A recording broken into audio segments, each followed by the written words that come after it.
Hello my friend, how you doing? Welcome to another video of the Marketing Psychology series.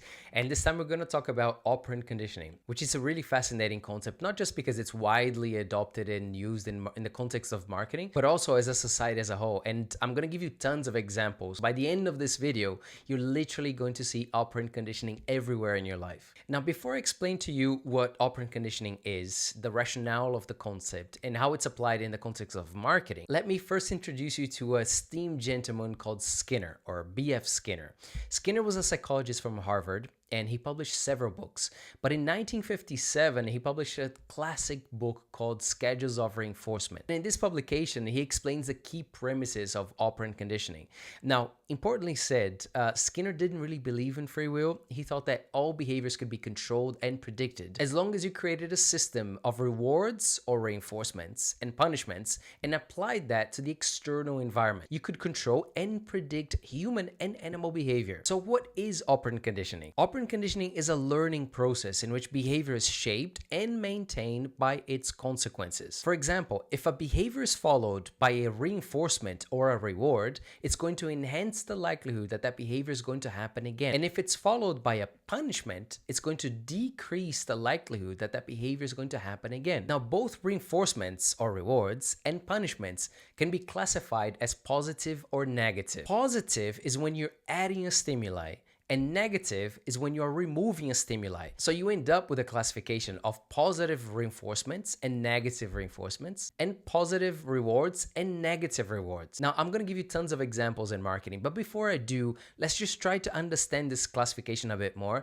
And to better contextualize, I'm going to give the example of parenthood, because I'm sure that your parents have used operant conditioning when you're little, or maybe they still even do. So positive reinforcement is when they're adding a desired stimuli so that a behavior can be repeated. So for example, let's say that you got really good grades and they said, oh, that's amazing, you got really good grades, here's a ticket for a concert of your favorite band. And then you're like, yeah, that's amazing. So what are they trying to do? They're trying to enhance the likelihood that that behavior is going to be repeated, that you're going to study, get good grades. A negative reinforcement, because it's negative, that means that you are removing a stimuli. Now, it can only be a reinforcement or a reward if that stimuli that they're removing is an undesired stimuli. So for example, imagine that you got really good grades and then your parents said, oh, you got such amazing grades, you don't need to wash the dishes for a week. And then you're like, yeah. Why? Because you probably don't like to wash the dishes. And if they say that you don't have to do that for a week, for you, that's a reward. So again, you can have positive rewards or negative rewards. Now imagine that you got really bad grades and then your parents shouted at you, or they said something really negative at you. That is what is called a positive punishment. They're adding a stimuli, which is this verbal abuse, let's put it that way. And obviously you don't like it. Now in their mind, they're thinking that if they do that, they're going to decrease the likelihood that that behavior is going to happen again. Or they can use negative punishment. And again, negative if they are removing a stimuli. Because it's a punishment, that means that the stimuli that they are removing is a desired stimuli. So negative punishment means the removal of a desired stimuli. So for example, imagine that your parents said, oh, you spent too much time practicing the guitar and you didn't study enough for your exam. We're gonna take your guitar away for a month and you're not gonna play any guitar. And of course you're gonna be upset because you want to play your guitar. But again, in their mind, their rationale is that if they are removing an undesired stimuli, they're going to decrease the likelihood that that behavior is going to be repeated. In other words, they're going to decrease the likelihood that you're going to get bad grades again. And just really quickly, by the way, if you have any good examples of how your parents were using operant conditioning, leave them in the comments, because I always like to include them in my lectures. So if you have any funny, interesting examples of how your parents use operant conditioning, leave them in the comments, please. Now that you understand the rationale of operant conditioning, let's bring the discussion to our context in marketing. Because operant conditioning allows us to explain or understand why certain consumers are so loyal and how loyalty happens. And one of the best examples of how operant conditioning is applied is looking at loyalty programs. And a wonderful brand that exemplifies this is Nike, because Nike has developed actually like a loyalty ecosystem. So basically Nike has a form of membership, which is free, but it's also integrated across several apps and digital services. So like members receive exclusive product access, special offers, experiences. They can gain early access to new releases and limited products. And as you can see, all of these benefits that you can get from the ecosystem are all positive reinforcement. And that's one of the first takeaways that I'd like you to keep from this video, which is in the majority of examples, in the case of marketing, operant conditioning is used mostly for reinforcement or for rewards, and mostly positive rewards. So in the case of Nike, some examples of positive reinforcement are like early access to limited sneakers, exclusive products, special offers and discounts, birthday rewards, members only events. So basically they create like a wide range of possible benefits. But obviously, in order for you to have access to these benefits, you have to become a member and you have to become active in the different platforms that they have. So in a nutshell, if there is a certain behavior, which in this case here is purchase with a brand and being active in the different platforms that they have, and as consequence to that, there is a positive outcome. And this positive outcome enhances the likelihood that that behavior is going to happen again. So what it does is it creates this loophole where the consumer stays consuming products from Nike using the various Nike platforms,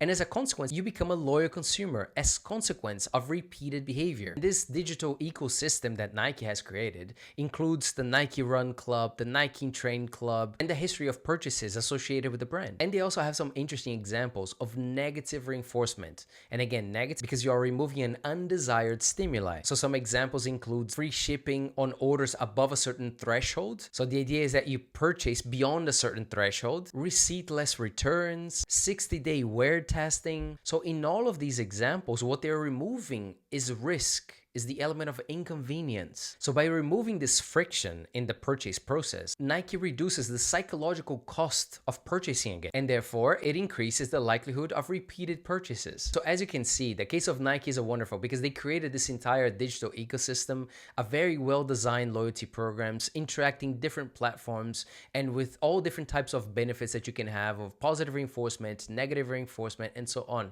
Now that you understand this rationale, you can also start noticing that in many other contexts, because this is not just Nike that uses it. So for example, I am crazy for coffee. I'm always drinking coffee. And if you go to a large chain like Starbucks, Starbucks has a really detailed loyalty program. But if you go to a small independent cafe, there's a big likelihood that they're going to have those small coffee cards that every time when you buy a coffee, you get a stamp. And if you get 10 stamps, then you get a free coffee. What is that? Positive reinforcement. If you repeat that behavior 10 times, you get an extra coffee.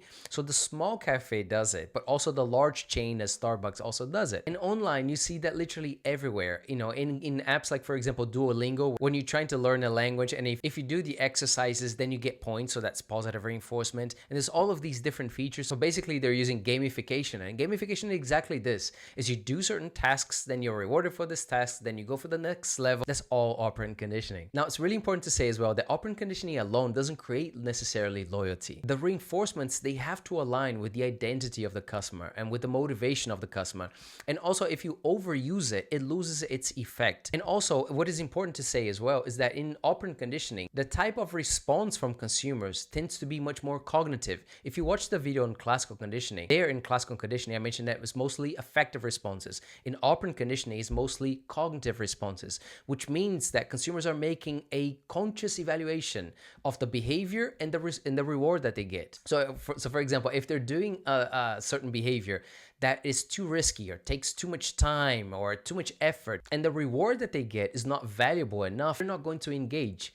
So for operant conditioning to be effective, whoever is involved in the process, so in our case here, consumers, you have to see value in the reward. Otherwise, you're not going to engage. So the premise of operant conditioning alone does not guarantee success, and it doesn't guarantee loyalty. And just really briefly, now that we're getting to the end of the video, I just want to open your mind and your eyes to notice that operant conditioning is everywhere. So for example, earlier in the video, before explaining the marketing examples, I mentioned how parents use it, right? But it's literally everywhere. If you go to a kindergarten, a teacher normally puts like a star on the board if a kid does something nice. That is positive reinforcement. It's giving social recognition to that kid. So it enhances the likelihood that that kid and all of the others are going to repeat that behavior so that they're also rewarded. This is the exact same rationale that you see, for example, with generals in the military, right? So when they have all of these different badges in their uniform, what is that? That's social recognition. That's positive reinforcement for a behavior behavior that they had before. If you go to a fast food chain and then as you walk in, there's a picture on the wall with like employee of the month, again, that's social recognition, that's positive reinforcement. Now it's human resources using it. It's the same principle as the kindergarten teacher and also the military. Even for animal training. So how does animal training work? It's operant conditioning. You can condition a dog, a dolphin, as long as they do the flip or whatever you want them to do, and they receive the positive reinforcement, which is a cookie or whatever food is that they like. So they're going to repeat that behavior. The police is also another example, right? What is a parking ticket? A parking ticket is a positive punishment.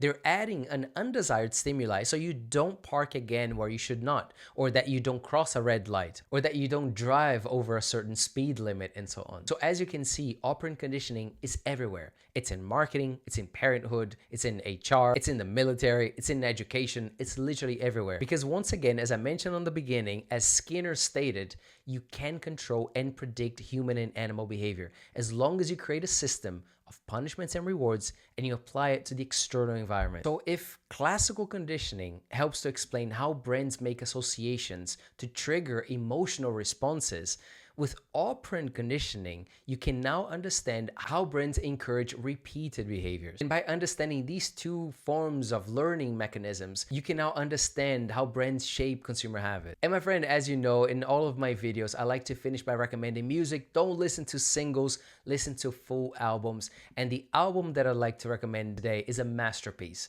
It's an album called Diorama by an Australian band called Silverchair. It's an extraordinary album where the tracks are so different from one or the other. There's a lot of orchestration, and I would strongly recommend you listen to a song called Tuna in the Brine. I wish you a beautiful day, and I'll see you in the next video where I'm going to explain another marketing concept and recommend to you more beautiful music. So I'll see you then. Have a beautiful day, my friend.